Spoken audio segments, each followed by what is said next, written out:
பகவத்கீதையின் முதல் அத்தியாயம் 3வது ஸ்லோகம்.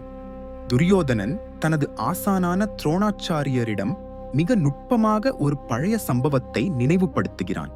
பல ஆண்டுகளுக்கு முன்னர் துரோணர் பாண்டவர்களுடன் சேர்ந்து துருபதனை யுத்தத்தில் தோற்கடித்து அவரது ராஜ்யத்தில் பாதியை கைப்பற்றினார்.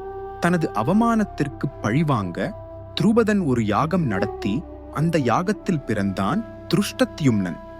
எதிர்காலத்தில் துரோணரை வீழ்த்தும் விதியாக. துரோணர் இதையெல்லாம் தெரிந்திருந்தும் திருஷ்டத்யும்னன் தனது மாணவனாக இராணுவக் கலை கற்றுக்கொள்வதை தாழ்மையுடன் ஏற்றுக்கொண்டார். அவர் தனது அறிவை பாரபட்சமின்றி வழங்கினார். இப்போது அதே திருஷ்டத்யும்னன் பாண்டவர்களின் இராணுவத் தலைவராக நின்றுள்ளார். அவரால் ஒழுங்குபடுத்தப்பட்ட அந்த வலிமையான இராணுவத்தை பார்த்து துரியோதனன் துரோணரிடம் பேசுகிறான்.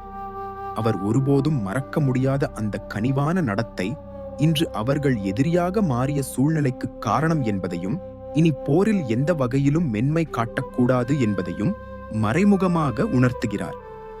இந்த வகையான பகவத்கீதையின் அழகான விளக்கங்கள் உங்களுக்கு பிடித்திருந்தால் லைக் செய்யுங்கள், சப்ஸ்கிரைப் செய்யுங்கள் மற்றும் இந்த வீடியோவை பகவான் கிருஷ்ணனை நேசிக்கும் உங்கள் நண்பர்களுடன் பகிர்ந்து கொள்ளுங்கள்.